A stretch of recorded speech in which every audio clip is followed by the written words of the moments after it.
everyone. So today we are diving into a new chapter, and the name of the chapter is The Man of a Character. So let's begin the chapter. Chapter 7, Man of Character, Impact Forever. Value Talk. The story emphasizes the value of trust, honesty, and selflessness. It highlights the consequences of dishonesty and the importance of standing by friends in times of adversity. So the main emphasizing thing that of the story is the value of trust, honesty और selflessness होना चाहिए. It highlights the consequences of dishonesty.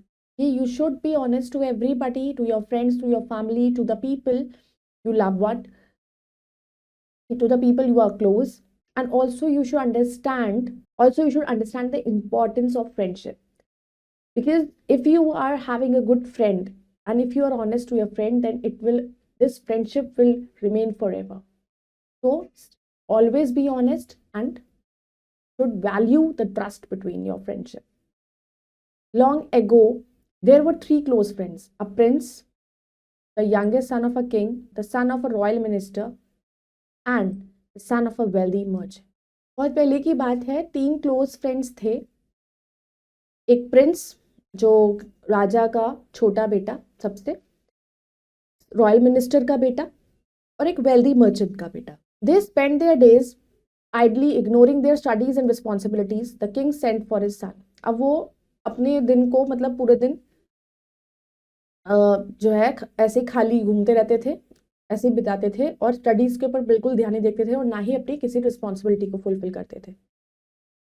One day each of their fathers summoned them separately, urging them to mend their careless ways.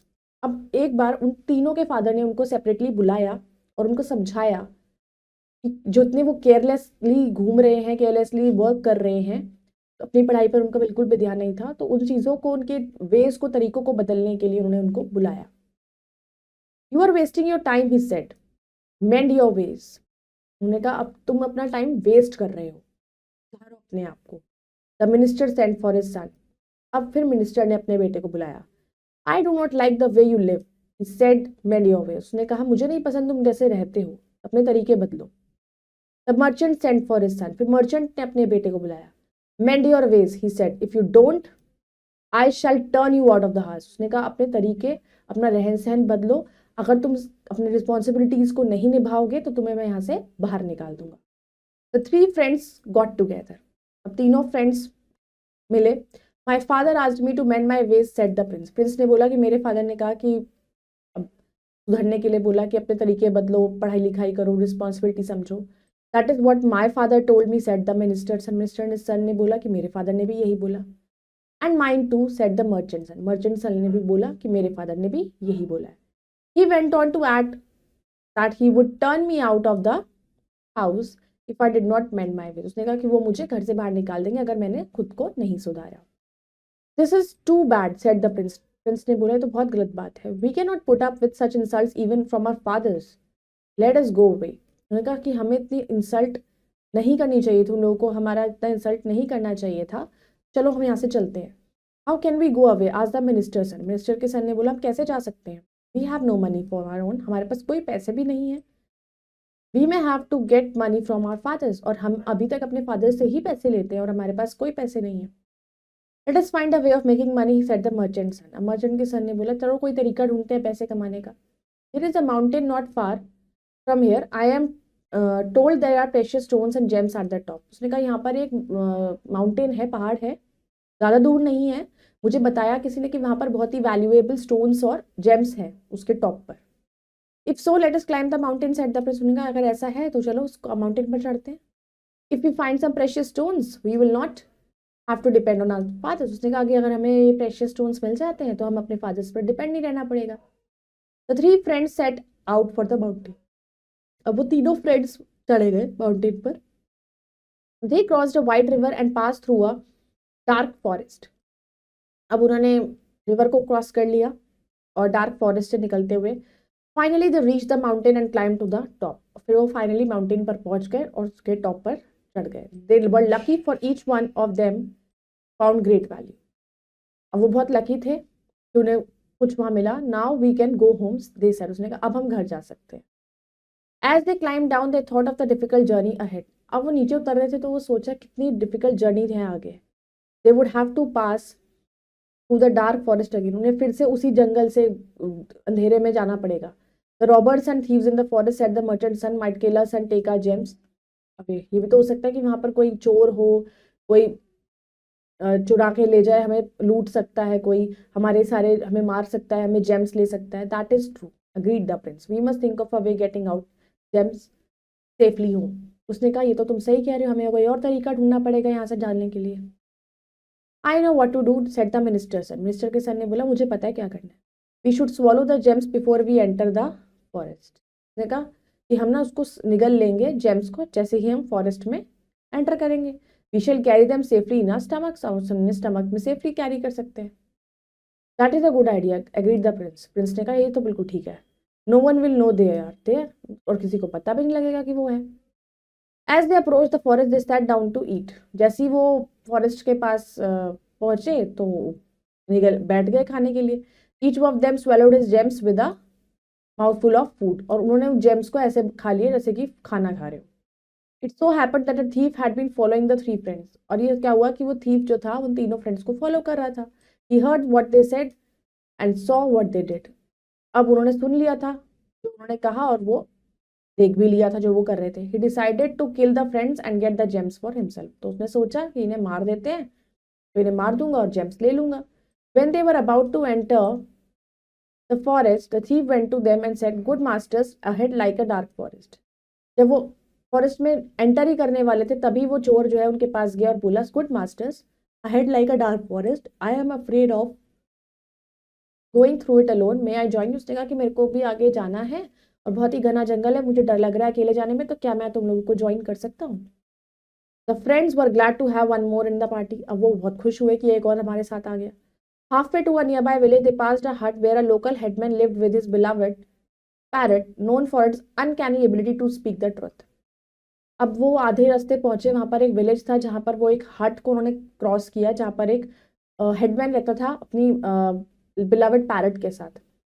और जो वो parrot था वो उसकी सच बोलने की आदत थी। The parrot immediately exclaimed, the travellers have James. तो वो एकदम पहचान उसने बोल दिया कि उनके पास जेम्स है। Intrigued, the headman ordered his men to capture the friends, suspecting them of carrying gems. अब जैसे ही उसके पैरट ने सच बोला उसके बाद उसने ऑर्डर करा अपने आदमियों को कि वो इनको पकड़ ले। Despite a thorough search, nothing was found and the headman reluctantly let them go. अब जब उन्होंने सब कुछ ढूंढ लिया, उन्हें चेक कर लिया तो एक कुछ भी नहीं मिला, तो हेडमैन ने उनको जाने दिया। As soon as they left the village, the parrot spoke again. जैसे जैसे विलेज उन्होंने छोड़ा, पैरट ने फिर से बोला कि इनके पास जेम्स हैं। The travelers have gems, the travelers have gems. वो फिर से बोलने लगा। My parrot has never been wrong, the headman said to himself. Headman ने कहा खुद से कि मेरा तोता तो कभी झूठ बोलता ही नहीं। The travelers must have gems with them. Travelers के पास gems जरूर होंगे। Once more, the thief and the three friends were caught and taken before the headman. एक बार फिर से thief और वो तीनों फ्रेंड्स को उसने पकड़ा और हेडमैन के पास वो ले गए क्या आदमी। This time he made a thorough search. इस बार उन्होंने अच्छे से ढूंढा। He even made them take off their clothes. Clothes भी उतरवा दिए। Still he could not find the gems. तब भी उन्हें नहीं मिले। My parrot always speak the truth, he said. The gems are nowhere to be seen. ने कहा मेरा तो तोता हमेशा सच बोलता है, लेकिन मुझे जेम्स दिख क्यों नहीं रहे? Perhaps you have swallowed them. ने कहा perhaps तुमने उसको खा लिया है। The thief and the friends kept quiet. अब thief और friends चुप हो गए।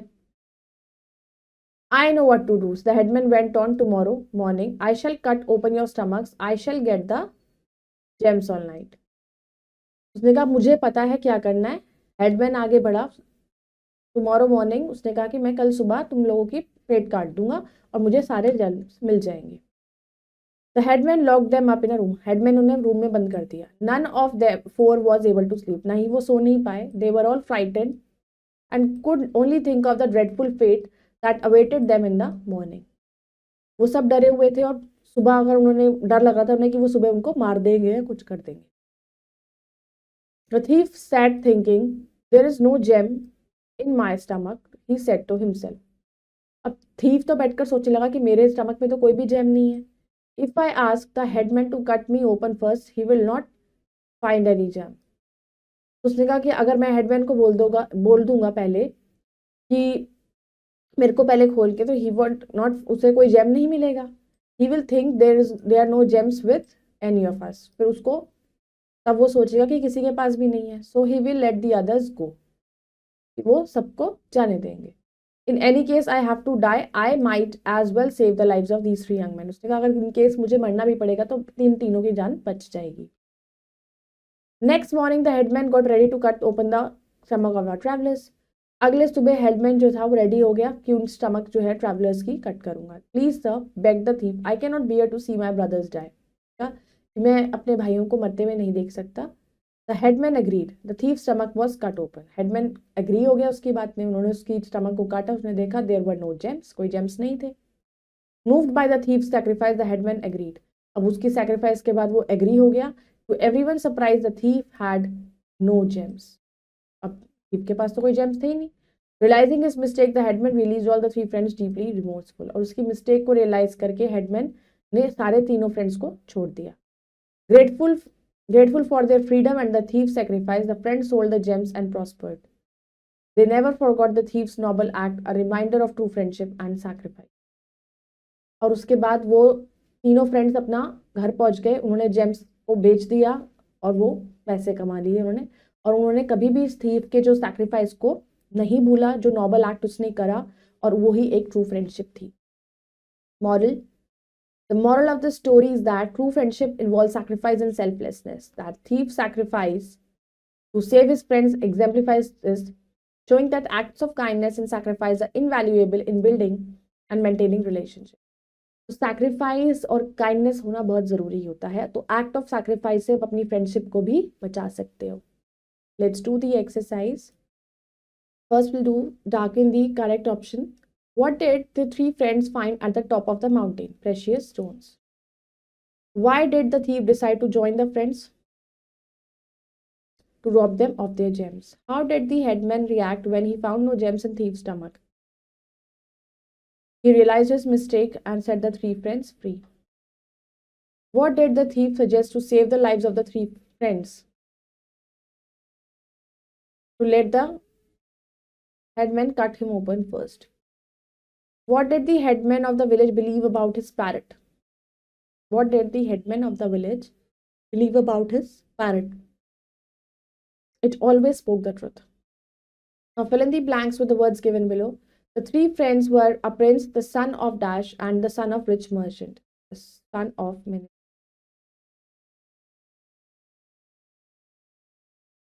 The headman believed that his parrot always spoke the truth. The friends decided to swallow the gems to keep them safe. The thief suggested that the headman should cut him open first. Parrot's repeated proclamation caused the headman to capture the friends again.